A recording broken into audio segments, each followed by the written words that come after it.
আল্লাহ এক। আচ্ছা হলো না কি কর পাইছে না বলে মেট্রিক পাস করছে ফার্স্ট ডিভিশন স্টাইপেন্ড নিয়ে এগুলোই লিখে আইছি ওই সাবজেক্টের লেটারও পাইছিলাম। কি করলাম প্রথম দিন আমি নগদ 7 বছর ধরে তালাশ করতেছি স্বপ্নে পাইয়া তো না বলেন তো কুল হুয়াল্লাহু আহাদ এর অর্থ কি? বাবা বলো আল্লাহ এক। আচ্ছা হলো না কি? যতদিন মনুষ্য সমাজ থাকবে ততদিন মহাপুরুষের আগমন চলমান বেগবান ততদিন চলতেই থাকবে। এই জন্য মহাপুরুষকে বলা হয়েছে বর্ধিষ্ণু জৈতন বৃক্ষ। মানুষকে রূপক করে বৃক্ষ বলা হয়েছে। কি বলা হয়েছে? বৃক্ষ বলা হয়েছে। এই রূপক করে যে বৃক্ষ বলা হয়েছে ওই বৃক্ষের মধ্যে আবার কি আছে? জৈতুন বৃক্ষ। জৈতুনের তেল দিয়ে আলো জ্বলে। এই অধিক মহাপুরুষ তৈরি করার জন্য তারা জ্ঞানবাড়ি দিয়ে আরো অধিক মহাপুরুষ তৈরি করেন। ওই জায়গা মহাপুরুষের সার্থকতা। এই সদরুদ্দিন খাজা বাবা এত বড় মহাপুরুষ, তিনি কি মহাপুরুষ তৈরি করার ফ্যাক্টরি বানাইতে নাই? শতভাগ। আমি তাকে একদিন বলেছিলাম এইভাবে, বাবা আইসি Sadruddin Ahmad Chisti is not only Sadruddin Ahmad Chisti, but he is a factory of making police. বেশি কইছেন গো, সামাদ আল্লাহ বানানোর কথা। আমাদের ডিউটি হলো আজ থেকে ছুটিয়ে কি বানিয়ে দিব? সামাদ বানিয়ে দিব। তাহলে মহাপুরুষের কাজ কি? অধিক মহাপুরুষ তৈরি করে মানব মুক্তির এই ধারাটা প্রলম্বিত হবে এবং তারা ওই ধারাটা আলেমিন, ওই বললাম না আলেমিন, একটু ব্যাখ্যা দেবে যে এই যে ধারার মধ্যে আমরা যারা যুক্ত, যে স্কুলের শতভাগ গোল্ডেন এ প্লাস পায়, ওই স্কুলের নাম দাম কম না বেশি? বেশি। ওই স্কুলের স্যারের নাম দাম কম না বেশি? অনেক অনেক বেশি। যে মহাপুরুষ বানাই নাই, ওই মহাপুরুষের নাম দাম বেশি না যিনি শত শত বানাইছেন তার নাম দাম বেশি? তাহলে চিন্তা করে দেখেন তো, কোন চেয়ে কোনো যাবে, কোন চেয়ে কোনো কামো। কাজে যার অন্তরের সঙ্গে বুঝ পরামর্শ করে তার প্রেসক্রিপশন ফলায়ন করে নিজেদের ভিতরে চাষ করে আমরা যারা মহাপুরুষ হয়ে যেতে পারি, আরো মহাপুরুষ তৈরি করার জন্য আমরা নিজেদেরকে যেন নিবেদিত করে দিই। 16 আনা এটাই হলো সিস্টেম। এটা ছাড়াও কোনো উপায় নাই। শিক্ষক ছাড়া কোনো দিনই কোরআন একটা পাক্কা, কিন্তু এর জন্য উপযুক্ত শিক্ষক ব্যতীত সেটা সেই রূপক ধর্ম ভাষাগুলি বোঝার করার সুযোগ পাওয়াই যাবে না। যেটা আমরা এতদিন কিছুই বুঝছিলাম না। বুঝছিলাম কি পরের দিন আমাদের করলেন কি বলেছিলাম, মাস্টার সাহেব কুল হুয়াল্লাহু আহাদ এর অর্থ কি? প্রথম দিন আমি নগদ 7 বছর ধরে তালাশ করতেছি স্বপ্নে পাইয়া তো না। বলেন তো কুল হুয়াল্লাহু আহাদ এর অর্থ কি? বলো আল্লাহ এক। আচ্ছা হলো না কি কর পাইছে না বলে মেট্রিক পাস করছে ফার্স্ট ডিভিশন স্টাইপেন্ড নিয়ে এগুলোই লিখে আইছি ওই সাবজেক্টের লেটারও পাইছিলাম। কি করলাম কি হলো না? তাহলে আহাদ মানে এক না, ওয়াহেদ মানে এক, যার দুই নাই। আহাদ মানে একক, many of the same category, এটা ইউনিক। ঈশ্বর আর্মি দিয়ে বুঝাই দিলেন। Army is the collection of many soldiers. অনেক সৈন্যের একত্রে সমষ্টির নাম কি? সেনা বাহিনী। কালেকটিভ নাম। বাহিনীর মধ্যে কি একজন থাকে না? অনেক খায়, অনেক খায়। ঈশ্বর বানাস এতদিন কি কইয়াছি? আহা এটা কইলাম একটা ভুল মাথার থেকে সরে গেল আর একটা সত্য মাথার মধ্যে স্থান পাইল, একটা রূপান্তর হইলে। দেখছেন কাহিনী? এটা আমরা নাচ, ইনসান, সালসাবিল, ভাষার আদব এতগুলো স্টেজ আমরা পড়ি না। চিন্তা করেন, নাচ হলো সাধারণ মানুষ, ইনসান যারা রহমান গুরু ধরছে, ওই গুরু ধরার পরে গুরু তাদেরকে নাচ থেকে ছুটায় কি বানাবেন? ইনসান। সূরা রহমানে দেওয়া আছে, আর রহমান হে প্রতিষ্ঠিত রহমান, তার ভিতরে দয়া মার একটু কমতি নাই, কারোর প্রতি রাগ নাই, গুসা নাই, হিংসা নাই, কিছুই নাই। সকলকে প্রেমে ভাবে দেখে আমার আল্লাহ যদি বেদারে এবং রাখে, আমি তার উপরে সহায় হওয়ার কে?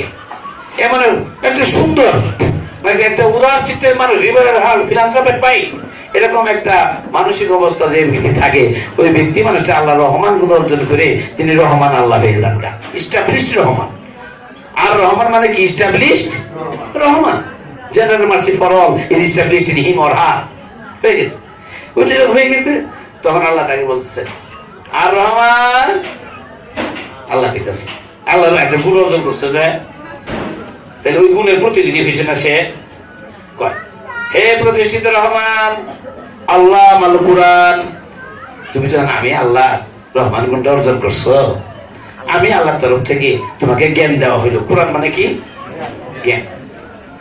ওই জ্ঞান খাটাইয়া তুমি খালাক আল ইনসান কি বানাবা? ওই নাচ প্রকৃতির পশুর স্বভাবে দুষ্ট প্রকৃতির মানুষ, বিষয় বাসনায় রুত তাড়িত, ওইভাবে চলে, ওই মানুষগুলোকে খালাকা করে করে রূপান্তর সৃষ্টি করে করে কি বানাবা? ইনসান বানাবা। ইনসান মায়ের ব্যর্থ হয় না, সাধারণ মানুষ তাই হয়, মায়ের ব্যর্থরে কেউ নিয়ে বাড়ায় না, মারেছে ওই ধারা মতে গেছে। এই ইনসান যখন আবার যাবো দেখি দেখি যখন কাজকর্ম করবো, তখন হয়ে যাবো সাদেক। এই যখন মানুষটা যখন কোনো গুরু ধরবো, তখন সে হব মুসলমান। এই মানুষটা মুক্তি পাওয়ার আশা রাখবো, তখন তার নাম হবো আপনার আমানু। আবার এই মানুষটা যখন গুরুর কথার বাইরে যাব না, তখন তার নাম হবো আপনার মুত্তাকি। আলিফ লাম মিম যালিকাল কিতাবুল লা রাইবা ফিহি হুদাল লিল মুত্তাকিন। তখন মুত্তাকির জন্য তিনি হেদায়েত দাতা। এগুলো সিস্টেম আছে। এই যখন মুত্তাকি এলো, মুত্তাকির পরে গুরু তারা কই দিল কিতাব। কিতাব মানে কি?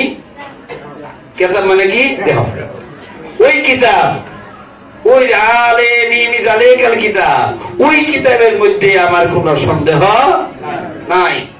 ওই যালিকাল কিতাব নূরে মুহাম্মদের সঙ্গে সংযুক্তি রক্ষা করে আমার যিনি গুরু রব এসে গেছেন, তাতে কোনো সন্দেহ যখন মুক্তি চাও তুমি তো বলে হা হা হা।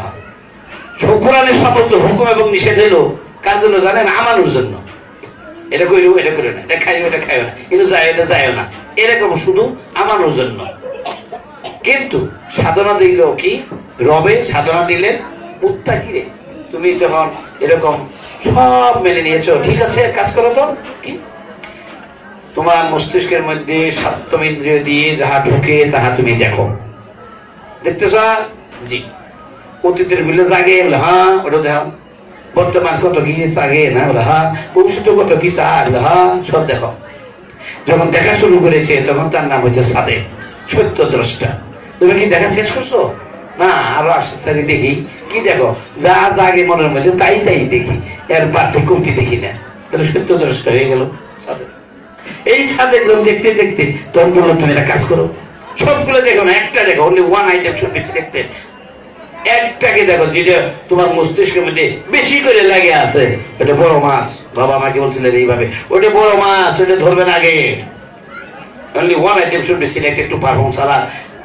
একটা বিষয়টাকে ধরবেন, সালাদ সমাপনের জন্য ওর মোহ শেষ করে যখন দিবেন, তখন তার পরেরটাকে ধরবেন, তখন ওটাই বড়। একটা পুকুরে মাছ আছে 10টা, 10টার মধ্যে সব বড় যেটা, ওটা তারা দিতেছে বেশি, ওটাকে আগে ধরো, তারপর এটা শেষ করে দেয়, তারপর এটা ধরো। আমাকে বললো ওটা বড় মাছ, ওটাকে আগে ধরবেন। ধীরে ধীরে সবগুলো মস্তিষ্ক থেকে শেষ করে দিয়ে আপনি মুক্ত হয়ে যাবেন। যখন এরকম করে ধরা শুরু করবেন, তখন সব যখন শেষ হয়ে যাবে, তখন আমরা দেখবো যে ওই ব্যক্তি মানুষের ভিতরে আর কোন উপাদান, চাওয়া পাওয়ার, বিষয় বাসনা, কোন উৎপাদ তার ভিতরে আর নাই। তখন তিনি জন্মচক্র থেকে মুক্ত, মালিক ইয়াউমিদ্দিন, ধর্মের কালের রাজা। সিস্টেমটা ভারী সুন্দর। কিন্তু এখন লা মানে নাই, শেষ করে দিই। এখন আমাদের কথা হলো, শেষ করে দিচ্ছি, আমাদের কথা হলো লা ইলাহা ইল্লাল্লাহু। আমরা মানে কি জানেছি? আমি ইসলামপুরে মৌলানাদেরকে নিয়ে বসেছিলাম, আমাদের সুযোগ ছিল, আমি ভিজিলেন্স টিমের একজন শক্তিধর সদস্য ছিলাম, তো এক্সামিনেশনে ওই সবগুলো নিয়ে বসার সুযোগ পাইছিলাম, ম্যাজিস্ট্রেটের উপস্থিতিতে, পুলিশের উপস্থিতিতে। এই সুযোগটা তখন আমি কাজে লাগাইছিলাম টোটালি। আমি মানে ইউটিলাইজ দ্যাট ভেরি অপরচুনিটি, কিন্তু সুযোগ করে নিয়ে সুযোগটা কাটাই দিয়েছিলাম। ওর বললাম আমজাদ ভাই বলো, এই মৌলানা কত লা ইলাহা ইল্লাল্লাহু মানে কি? আল্লাহ ছাড়া মাহবুদ নাই, মোহাম্মদ সাল্লাল্লাহু আলাইহি ওয়াসাল্লাম উঠে তো যাই নাই। আমি তো লা ইলাহা ইল্লাল্লাহ পর্যন্ত দিচ্ছি, মোহাম্মদ রাসূলুল্লাহ তো যাই নাই। এইটুকু আগে বলবা, লা ইলাহা ইল্লাল্লাহ মানে কি আল্লাহ ছাড়া মাহবুদ নাই, তাই বলে হ্যাঁ আচ্ছা তোমার সঙ্গে আল্লাহ খাতা কলম নিলাম ওদের সামনে। লা মানে কি আরবি অক্ষর, লা মানে না, লা মানে না, ইলা মানে উপাস্য, ইলা মানে উপাস্য, হা মানে নারী, ও মানে পুরুষ।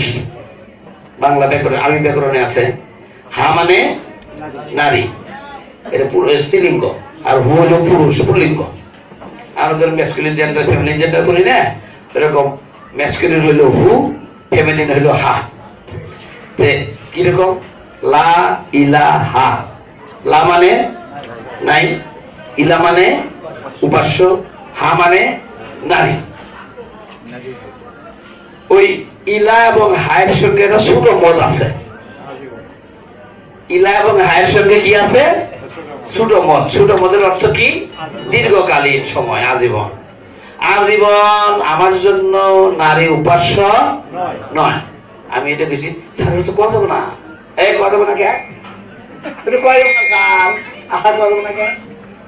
চিন্তা করেন। লা মানে নাই, ইলা মানে উপাস্য, হা মানে নারী। ইলা এবং হায়ের উপরে কি আছে? ছোট মত সংযুক্ত। আজীবন নারী উপাস্য নয়। নারী মানে কি? ওই যে লোভ, লালসা, বিষয়, বাসনা, আশা, আকাঙ্ক্ষা, চাওয়া পাওয়া, যৌন মোহের তাড়না, প্রেম প্রীতি, ঘৃণা, এইগুলা যে ব্যক্তি মানুষটার ভিতরে আছে, ওনাকে আমি আজীবনের জন্য আমার উপাস্য বা গুরু হিসাবে আমি গ্রহণ করতে পারি না। দেখছেন কাহিনীটা? কোনো আজীবনের জন্য পারি না। ও অনু গেলে আমি পাবো, চলবে না। সদরুদ্দিন খাজা বাবাকে টাকা দিছে এমন মানুষ কেউ বলেন না। আমি বহু চেষ্টা করছিলাম, পাইনি। পরে একবার দিলাম, এই আমার ওয়াইফ পাঠাই দিল। আমি যে বাবার দিবসে ছিলাম, আমি আমি তো হেজে গেছি বলে, তাহলে বই পুস্তক সাধারণের মধ্যে দিয়ে দিলাম, সেটা আপনার দিবেন এতলাই। আরেকবার করেছি, পাড়াই কিনে গেছি, যে এই 500 টাকা বাবার তো দিও, আমি তো এটা মানত করছিলাম ওই অনুষ্ঠানে, এটা হয়ে গেছে, তুমি এলা দিও তো। এমন এই যে আবার দিয়ে কাম করছে, আপনি বড় ভাই জানালে দেন কা আমার বলছে আপনি দিতে যেন অনুযায়ী আমি কি মহাপুষিব। আমার হাত বা আমার হাতটা বাম হাত দিয়ে ধরলো, ডান হাতে টেহারা দিল, নিয়ে যায় চাচাটা কেটেছে। ভাইটা বলছে মাস্টার সাহেব ওয়াইফ না কি এটা মানত করছো তো, তাই যে আপনি দেন, হতেই পারেন না, হতেই পারেন নিয়ে দিয়ে এসে বললো। এই জন্য তারা হলেন পুরুষ গুরু। লোভ লালসা নাই, বিষয় বাসনার প্রতি কোনো আকর্ষণ নাই, যৌন মোহের তাড়না থেকে মানসিক ভাবে সম্পূর্ণ মুক্ত। এই যে ধর্ম রাশি থেকে যে ব্যক্তি মানুষটা মুক্ত, তিনি পুরুষ গুরু। তাই বলছেন লা ইলাহা, আজীবন নারী উপাস্য নয়। নারী উপাস্যের সুযোগ আছে যদি পুরুষ উপাস্য না পাওয়া যায়। সূরা নেসায় দেখবে গুরু বদল দেয় চাইলেন। বাবা বলছেন সুলতান প্রিন্সিপাল যখন আইসে বাবার কাছে, বাবা উনি উনি পাড়াবাড়ি করে 6 মাস ধরে আমার কইতাছে আপনাদের আইবো, গুরু আছে কেরা এই ব্যাপার। উনি তো সাধনে আছেন, গুরু 4 বার বদলা যায়, নিল থেকে যান। এই এখন ধরেন আজীবন নারী উপাস্য নয়, লা ইলাহা, লা মানে নাই, ইলা মানে উপাস্য, হা মানে নারী। ওই যে মত দেওয়া আছে, আজীবন নারী উপাস্য নয়, ইল্লাল্লাহু, পুরুষ আল্লাহ ব্যতীত। আল্লাহ কেনা পুরুষ। আমি ছাত্র পড়াই তো, তখন বিরাট কোচিং আছে একটা, ওটা পরিচালক বানাইছেন আমার প্রফেসররা মিলে। এক ছেলে ক্লাস 10-এর খুব ভালো ছাত্র, স্যার আল্লাহ নারী না পুরুষ? আচ্ছা দেখেন তো, অতগুলো বলা না মনে করে 100-150 মিলে কলমের তোর কথা না কেউ শিখিয়ে দিছে। সত্য কপি মিশা কথা বলে বিনা হবো। আমি আসতে আসি ও মুখে আপনাদের জিজ্ঞেস করতো, আমারই তো বলতো গরমে দেয় হা মানে নারী আর হু মানে পুরুষ। আমরা আল্লাহ হা কই না আল্লাহ হু কই, হু কই তাহলে এটা পুরুষ, আল্লাহ পুরুষ যা। তাহলে পুরুষ আল্লাহ ব্যতীত নারী উপাস্য আজীবনের জন্য নয়। এখন আমাদের যে বিষয়টা আপনি মনে করেন, এই যে কোরআনের ধারাবাহিকতার ভাবে আমরা নিজেদেরকে যতটুকু দেখতে পেরেছি, আমার মস্তিষ্কের মধ্যে কত বিষয় বাসনাগুলি আসে, আকিমুস সালাতা কাবলা তুলুইয়াশ শামস ওয়া কাবলা গুরুবিহা, দেখছেন ওয়াসকুর রাব্বাকা ফি নাফসিকা তাদাররুন ওয়া উদুনাল্লাহি মিনাল কাওলি বিল গুদুল ওয়াশরাতা কুননাল গাফিলিন। কখন কখন সালাত করব, কোন বিষয় যখন আসবো তখনই করবো, এর নাম সালাতুল দায়মন। আবার তাহলে কি বলে যে আকিমুস সালাতা কাবলা তুলুইয়াশ শামস ওয়া কাবলা গুরুবিহা। কোরআনে একজন রূহপ্রাপ্ত ব্যক্তির সালাত তার মেরাজ হয়ে যাবে। একজন সাধারণ মানুষ যদি ইবাদত করে 50 বছর ইবাদত করলে যত দূর না যাবে, রূহপ্রাপ্ত এই ভালো মন্দ সত্য মিথ্যা উপলব্ধি করতে পারে এমন একজন ব্যক্তি যদি বুঝে শুনে ইবাদত করে, ওই 50 বছরে যে ব্যক্তির ইবাদত তার যে একদিনের ব্যাপার। দেখেছেন সূরা মারিজ আছে, চলে যাবে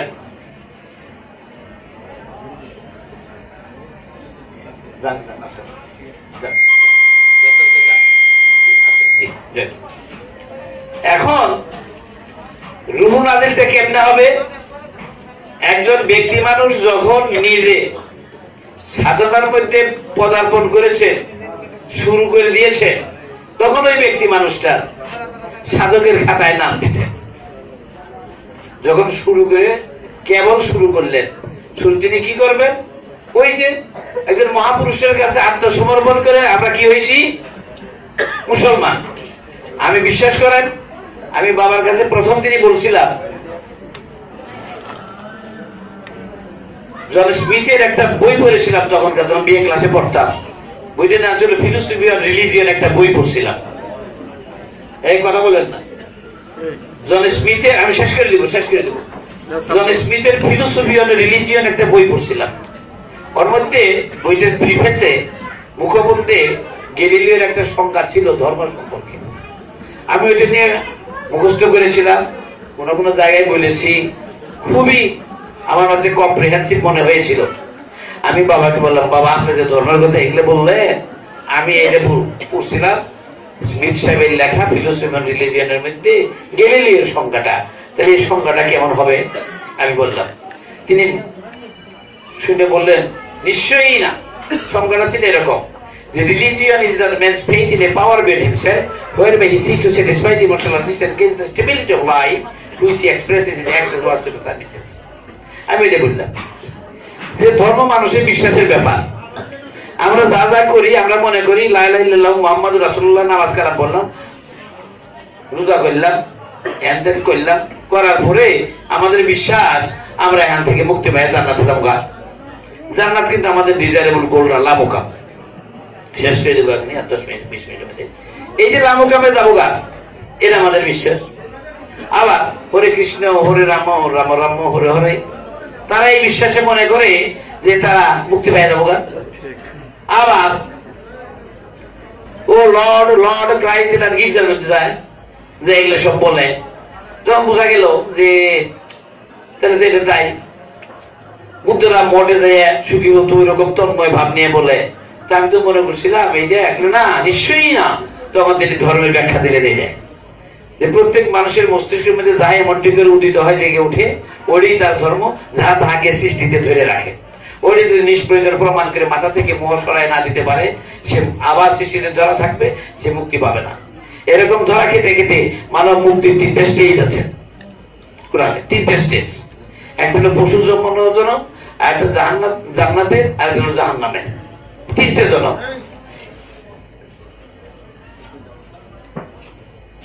ওনারা কি আসছেন ভাই? মানে আর একটু কথা বলছে। আচ্ছা রাখেন। এখন যে মানুষেরা এই যে আমরা মানুষ হিসেবে যে আসছি, এই জন্মটা আমাদের জন্য দারুণ প্রয়োজনীয় সময়, দারুণ। এই সময়ের মধ্যে যদি আমরা মুক্তি প্রাপ্তির বাসিন্দা হতে যেতে না পারি, তাহলে আমাদের জন্মটা বৃথা হয়ে যাবে, একদম বৃথা। আমাদের জন্মের এই কারণে, যেমন সুদ ঘুষ খাওয়া নিষেধ, আমি একটা সুযোগ পাইছি, এক চাকরি দিছি, 10 লক্ষ টাকা পাইছি, আমি গাড়ি বাড়ি হ্যান ত্যান নানান কিছু করছি, যেটা ভালো পাওয়ার যোগ্য ওরা না দিয়ে 2 নম্বর 3 নম্বরের মধ্যে দিয়ে দিচ্ছি, টাকা পাইছি। আমি কি কাজটা ভালো করছি? না, আমি কি খেলাম? পয়সা খেলাম। তাই বাবা আমাকে বললেন এইভাবে, সূরা আরাফে তাদাব্বুরের ব্যাখ্যা দিতে গিয়ে, শব্দটা তাদাব্বুর শব্দের অর্থ আত্মদর্শন। যখনই আপনার মনের মধ্যে কোনো বিষয় বসনা জেগে উঠবে না, তখন আপনি প্রাণী জগতের মধ্যে মিলিয়ে নিবেন, সিমিলারিটি দেখে নিবেন, কোন প্রাণীর সাথে আপনার উদিত বিষয়ের সাথে সামঞ্জস্যতা আছে। এটা আত্মদর্শন। যখনই মনের মধ্যে ওইরকম সুযোগ পাইছি, ওইরকম একটা সুযোগ পাইছি, এত লক্ষ টাকা পাইয়ে একজনকে চাকরি দেওয়ার সুযোগ পাইছি, যখন আমি এটা কাজে লাগাইলাম। কিন্তু আমি যখন দেখবো যে কাজটা কি ভালো করছি, না, এটা হরিণের মাংস কিনে খাইছি, অট্টালিকা বানাইছি ওই টাকা দিয়ে, তখন দেখবো প্রাণী জগতের মধ্যে কোন প্রাণী পচা খায় আর কোন প্রাণীদের ঘর বাড়ি নাই। পচা খায় প্রাণী জগতের মধ্যে কোন প্রাণী? শুকর কুকুর আর বেশি পচা খায় না? বেশি পচা খায়।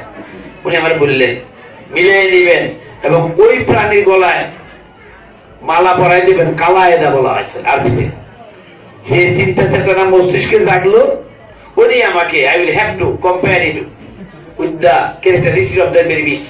ওই সমস্ত প্রাণীর সাথে চরিত্রগত মিল যে আছে, আমার ভিতরে যা জেগে উঠছে তার মিল আছে। ওই প্রাণীদের গলার মধ্যে মালা পরাই দেন, যেমন পচা খায় শুকর কুকুর। আবার আমাকে বিশ্বাস করে তো শিক্ষিত মানুষ, আমি ঠকবাজি করে একজনের একেবারে 12টা বাজায় দিছি পাণ্ডিত্য দেখাইয়া। পশু জগতের মধ্যে পণ্ডিত কেরা? শিয়াল। এরকম এত কথা বলে, এত বুঝের কথা কয়, শুনে না রে, বুঝে না রে, কেন বুঝে না রে, গাদা, তাই না? এইরকম প্রাণী জগতের মধ্যে মিলে দেখবে আপনার ভিতরে যাহা উদিত হয় তাহা। ওই শুকর কুকুরের পচা খাইছেন, তার মানে আপনি যতক্ষণ মুমিন মাস্টার বেঁচে আছেন, ততদিন আপনি মুমিন মাস্টার মানুষ আছেন। মারা যাওয়ার সাথে সাথেই আপনার পুষ্টি কিন্তু আপনি বেঁচে থাকতে হয়ে গেছে শুকর কুকুরে। আমার পুষ্টি কোথায় চলে গেছে? শুকর কুকুরে চলে গেছে গা। শুধু আমার মৃত্যু পর্যন্ত অপেক্ষা করা, যে আমি মৃত্যু করে ফেললাম আমাকে ওই জুনিতে পাঠিয়ে দিবে শুকর বা কুকুর। পচা খাইয়া গা, যা, অট্টালিকা বানাইছিলি, বাড়িঘর নাই, যা। এটা হলো তার শাস্তি। আগের জীবনের কথা মনে থাকবে কিনা? না, না, কপালে একটা প্রলেপ দেওয়া হয়, তখন কপালে একটা প্রলেপ দিয়ে তারপরে পুষ্টিটা দেওয়া হয়। আর মুসাব্বিহীন যারা যারা আগেরটা মনে রাখতে পারবেন এমন আছে, তাদেরকে উপাধি হলো কোরআনে মুসাব্বিহী। তারা পারবেন জানতে দেখতে। আর ইলমুল ইয়াকিনে গেলে কি ইলমুল ইলমে কি আইনুল না ইলমুল ইয়াকিন অর্থাৎ প্রত্যয় জ্ঞান, এর মধ্যে ঢুকলে আপনি এখনই দেখতে পারবেন নিজেরটা অন্যেরটা, কোথায় আমার যাওয়া ছিল, কোথায় আমি থেকে এসেছি।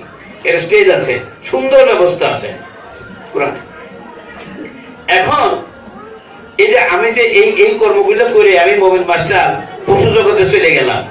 যখন পশু জগতে গেলাম, ওই পশু জগৎ থেকে সরে আসতে আসতে আমাকে কত কষ্ট করে আসতে হবে। পচা খেতে খেতে বহু পচা খাই আমি, পচায় ডুবি, পচায় খাই। প্রাণী এমন কোন প্রাণী আছে শুধু পচাতেই তার জন্ম? যেমন আপনার ব্যাকটেরিয়া ফর্ম করে না লেট্রিনে, এই যে পচাই জন্ম, পচাই খায়, পচাই তার কাজ। একে বেরিয়ে আসতে, এই পচা খাওয়া প্রাণী বেরিয়ে আসতে কত সহস্র সহস্র জনম চলে যাবে ধীরে ধীরে আস্তে আস্তে। তার কি সুযোগ আছে দেখার? সুযোগ নাই। এই জন্য মানব জন্ম আমরা যখন পেয়েই গেছি, এই মানব জন্মে আমরা এই সুযোগটাকে মুক্তিরাজের বাসিন্দা হতে আর হাতছাড়া করতে আমরা চাই না। বিষয় বাসনা যখনই ঢুকিব তাহাই আমরা যেন দেখিয়া রইতে পারি। মোহটাকে শেষ করে দিয়ে ওখান ওড়িয়ে করবো, আমার তো নিষেধ নাই। আমার কিন্তু নিষেধ নাই, কিন্তু মোহ শূন্য করে দিতে হবে। যখনই আমার ওই কর্মে মোহ আসবে, কেন মোহ, মিস্টার মোহ তুমি এসেছো দেখে আমি যখন তাকে চিহ্নিত করতে পারবো, তখন আমি সাধু, সাধক। সাধু এবং সাধককে দুইটা জিনিস মনে রাখতে হবে, শর্ত হলো দুইটা। সাধু হবে এই বিষয় বাসনা মোহ জাগরণ বিতরণ বিষয়ে সর্বাধিক সজাগ থাকবে, সাবধান। সাধু এই সমস্ত বিষয় সম্পর্কে কি থাকবে? সাবধান। আর এই সাবধান থাকার ফলশ্রুতিতে যাহা করিবে, যাহা খাইবে, যাহা দেখিবে, যা ধরিবে, তাহার প্রতি তার স্বাদ মুক্ত অবস্থা থাকবে। সাধুর দুইটা গুণ, সাধু হবে সাবধান, সাধুর স্বাদ মুক্তি থেকে মুক্ত হবে, স্বাদ থাকবে না তার ভিতরে, তখন তার নাম কি? সাধু। ওই সাধু জগৎগুরু নামে পরিচিত। চিন্তা করছে? কোরআনের সুন্দর করে বাবা ব্যাখ্যাটা দিয়েছেন। সূরা রহমানে 47 নম্বর বাক্যে ওই ব্যক্তি মানুষটা পঞ্চম জান্নাতে আছে। জান্নাতের স্টেজ গুলো সময় লাগবে অনেক বেশি, তো আর যদি শয়তানের স্টেজটা আমি শেষ করে দিই। শয়তান যে কোরআনে কয় শ্রেণীটা আছে? 4টে। একটা আমরা আলাপ করছি, শুধুমাত্র একটা শয়তান আলাপ করলাম। কি? আদম সিজদা না করার কারণে তার নাম কি হয়ে গেছে? ইবলিস শয়তান হয়ে গেছে। এর শয়তানটা খেদানি সোজা। আমি কায়মন বাক্যে আল্লাহ ওয়ালা একজন ব্যক্তিকে, আদম, আল্লাহ, মোহাম্মদের মি, দালে দিন, মাঝখানে তার অবস্থান, ধর্মরাশির অবস্থান। এই আল্লাহ এবং মোহাম্মদের মধ্যে, যে ব্যক্তি সত্তার মধ্যে এই দাল বা দিন বিষয় বাসনা লোভ লালসা গুলি যে দুইদের মধ্যে নিছে, আল্লাহ মোহাম্মদের একত্র হইতে দিতেছে না। আল্লাহ এবং মোহাম্মদের একত্র হতে দিচ্ছে না কেরা? ওই দাল, ওই দিন, ওই ধর্ম রাশি। তাই যে সাধক ওই ধর্ম রাশিকে সুনিয়ন্ত্রণ করে ওর প্রভাব মুক্ত হয়ে আল্লাহ এবং রসুলকে তার ভিতরে অবস্থান সৃষ্টি করতে সক্ষম হয়েছেন, ওই ব্যক্তি মানুষের উপাধি হইল আদম। বুঝছেন? এই জন্য বাংলার গান গানা, আল্লাহ রসুল দুইজনে প্রেম কইরাছে গোপনে, পীড়িতের ঘর বান্ধিয়া রে। যে ব্যক্তি মানুষের ভিতরে আল্লাহ এবং মোহাম্মদের সমন্বয় ঘটে গেছে, বিষয় বাসনা তার উপরে তুলি মারা হয়ে গেছে, সে করলেই কি না করলেই কি, খেলেই কি না খেলেই কি, মহানন্দ দিন কাটাইতেছে। এরকম হাল। এখন এই যে ইবলিস হয়ে গেল আদম সেজদা না করার কারণে, এরপরে শয়তান হলো মানুষ শয়তান। ইবলিস শয়তান, মানুষ শয়তান, জিন শয়তান, খান্নার শয়তান। কোরআনে 4টে আছে। মানুষ শয়তান কোনটা? মানুষের মনের অবস্থান কোরআনে ভিত্তিতে বলা আছে 4টে অবস্থান আছে মানুষের মনের স্টেজে। নফসে আম্মারা, নফসে লাওয়ামা, নফসে মুতমাইন্না, নফসে ওয়াহিদ। আমরা বহুবার বলি আম্মারা মানে শয়তানের মন।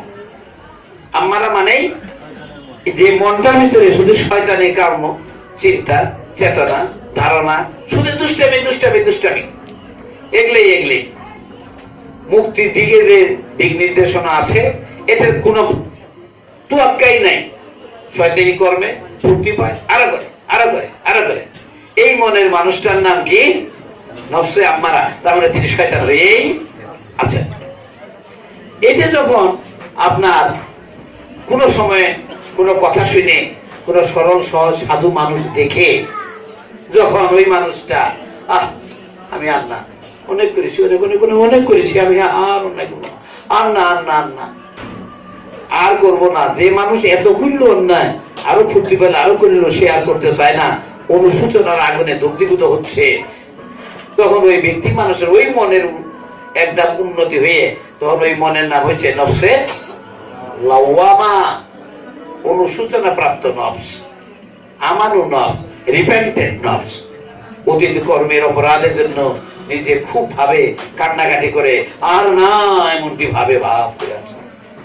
এরকম করতে করতে হঠাৎ করে একদিন আবার ওই আগের কামের মধ্যে গেছে গা, অনেক দিন পরে গেছে গা। এবার যে তার কান্না, এই কান্নার আর বাদ মানে না, মনের অনুসূচনা আর শেষ নাই।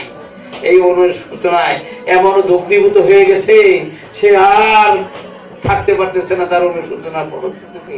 এইরকম হাল যখন তৈরি হয়ে যাবে, অনুশোচনার লাশ স্টেজে যখন চলে গেছে, আর অনুশোচনাই যেন নাই, এই ধাপে যখন সে চলে গেছে, তখন এই অনুশোচনার ফলশ্রুতিতে নফসে আম্মারা এবং লাওমার যে অপকর্ম ছিল সেগুলো থেকে ধুয়ে মুছে তাকে আরেক ধাপ উপরে দেওয়া হয়েছে।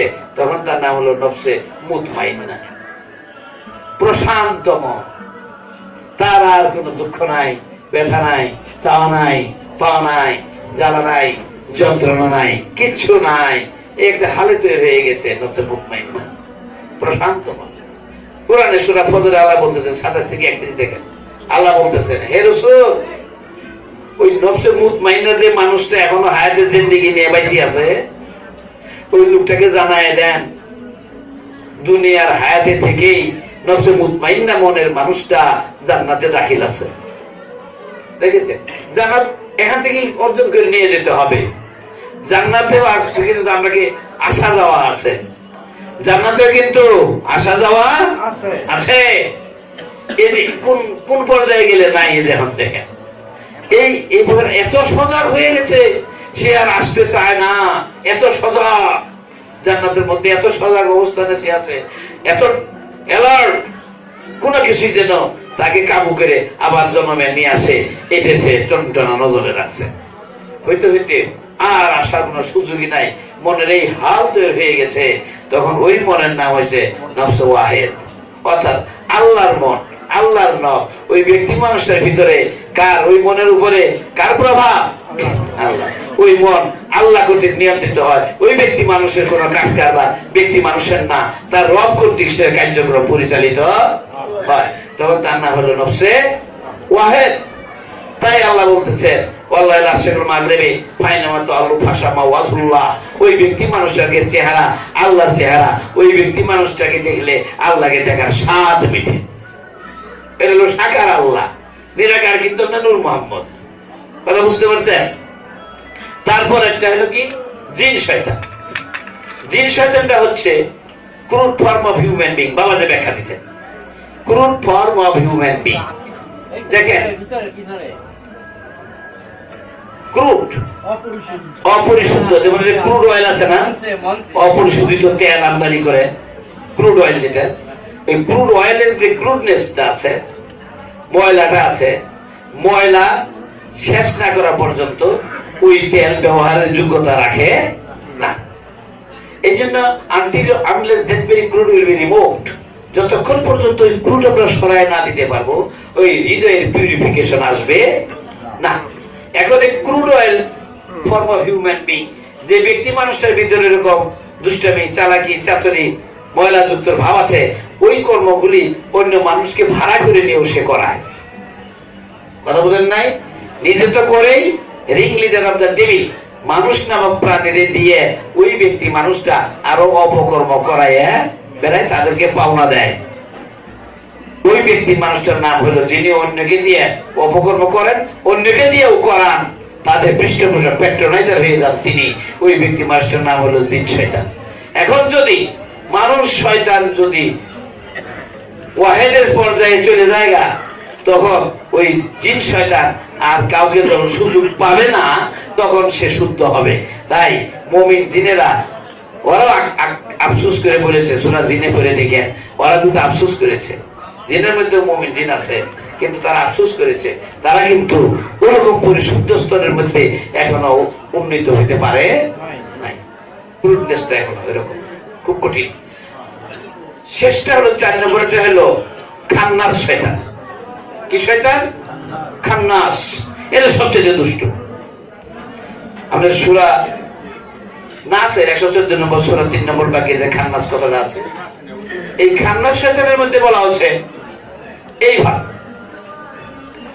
আল্লাহ বলছেন যে আমি বারে বললাম, এটা পড়লি, আমি বারে বললাম খান্নাস ব্যাখ্যা দিতেছে, তো আমরা বললাম খান্নাস আমরা এরকম করছি। বাবা কি খান্নাস শয়তানের মধ্যে আপনার যে মেয়ে মানুষের মাথার মধ্যে কাপড় নাই, এই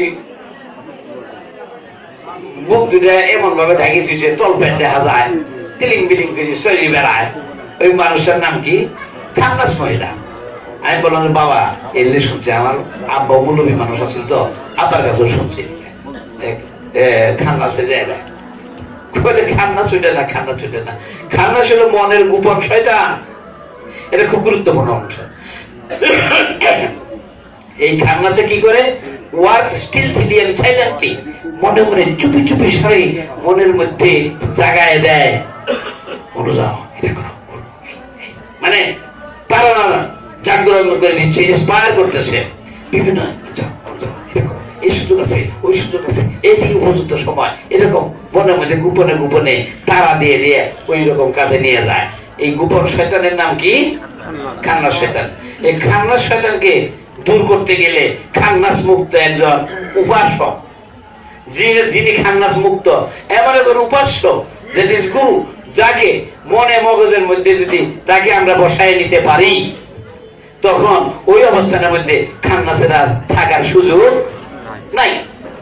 এই জন্য গুরুবাণী ধারার সাথে আমরা যারা যুক্ত আছি, গুরুর প্রতি যদি আমরা, গুরুর জন্য যদি আমরা কর্তব্য সম্পাদন করি, গুরু হয়ে যেতে পারবো। আজ গুরু হওয়ার সুযোগ যদি আমরা হারাই দিই, গুরুর চরিত্র কোরআন ভিত্তিক যে গুরুর শ্রেণীবিন্যাস গুলি আছে, আগে রহমান গুরু হওয়া যাবে, রহিম রহমান, এই রহমান গুরুটা হয়ে যেতে পারলেই ওই ব্যক্তি মানুষের শিষ্যবর্গ যখন আরেকটু অগ্রসর হয়ে রহমানে পরিণত হবেন, ওই গুরু তখন রহিমে পরিণত হয়ে যাবেন গা। এই ধাপগুলি আছে। আরেকদিন সময় পেলে এই গুরু হওয়ার যে ধাপগুলি, কিভাবে কিভাবে একজন মানুষ গুরু পর্যায়ে উন্নীত হবে, এটা আমরা আলোচনা করব। এখন একটা শেষ কথা বলে যাচ্ছি, কোরআনে সূরা বাকারার আপনার 40 নম্বর বাক্য, নূর মোহাম্মদ মানুষ মোহাম্মদকে বলতেছে। নূর মোহাম্মদ কি? ওই অ্যাবসলিউট নূর মোহাম্মদ যিনি। মানুষ মোহাম্মদ মানে কি? যারা যারা আকারে মানুষ, তারা মোহাম্মদের চরিত্র অর্জন করার জন্য ব্যস্ত হয়ে আছেন এবং অর্জন করে ফেলেছেন, তারা হচ্ছেন মানুষ মোহাম্মদ। এই মানুষ মোহাম্মদ করে বলতেছে, আমি তোমাদিগকে রুহবানিয়াত শিক্ষা দিয়া আমার ওয়াদা আমি পূরণ করিয়াছি। কে বলতেছেন? নূর মোহাম্মদ। কাদের বলতেছে? মানুষ মোহাম্মদের বলতেছে, তোমাদেরকে আমি রুহবানিয়াত শিক্ষা দিতে, সন্ন্যাস বৃত্তি, কিভাবে মানুষ মুক্তি প্রাপ্তির বাসিন্দা হবে, এইটা আমি তোমাদের শিক্ষা দিছি। তোমরা যে আমার কাছে ওয়াদা করছিলে, হে নূর মোহাম্মদ, আপনি যদি আমাদিগকে রুহবানিয়াত শিক্ষা দেন, তাহলে আমরাও আপনার পক্ষ থেকে মানুষদেরকে আমরা রুহবানিয়াত শিক্ষা দেব। তাই নূর মোহাম্মদ মানুষ মোহাম্মদকে বলতেছেন, আমি তোমাদিগকে রুহবানিয়াত শিক্ষা দিয়া আমি আমার ওয়াদা পূরণ করিয়াছি। তোমরা এখন আমার কাছে দেওয়া যে ওয়াদা, সেই অনুযায়ী তোমরাও মানুষকে রুহবানিয়াত শিক্ষা দিতে থাকো। এই জন্যই রুহবানিয়াত শিক্ষা না নেওয়া পর্যন্ত মুক্তির রাজ্যে বাসিন্দা হওয়া যাবে না। আর তিনি বাসিন্দা হয়ে গেছেন, তার ডিউটি আরো অধিক পরিমাণে রুহবানিয়াত তৈরি করা, তা নাহলে এই ধারা প্রলম্বিত হবে না। আল্লাহ রশি এইভাবে প্রলম্বিত করে দেওয়া, যেন রশির মধ্যে আমরা সংযুক্ত থেকে যেতে পারি, এই আশাবাদ ব্যক্ত করে মুক্তিদাতের বাসিন্দা হয়ে লায়ের সঙ্গে বিস্তৃতি ঘটিয়ে চরম পরম লা, আমাদের পয়েন্টই হলো নেগেশন। আমরা কর্ম করবো এরকম, do at doesn't do anything but nothing is left undone. করতে এমন ভাবে কাজ করবে, কোনটাই করা বাদ নাই, যেন কিছুই করে না, এমন মোহমুক্ত অবস্থা অন্তরে তৈরি করে কোন কর্মই বাদ দিব না, কিন্তু জায়গা পূর্ণতা করে করবো, এই আশাবাদ ব্যক্ত রেখে মুক্তিরাজের বাসিন্দা যেন হয়ে যেতে পারি, এই আশা ব্যক্ত রেখে আমি আমার কথা এখানে শেষ করছি।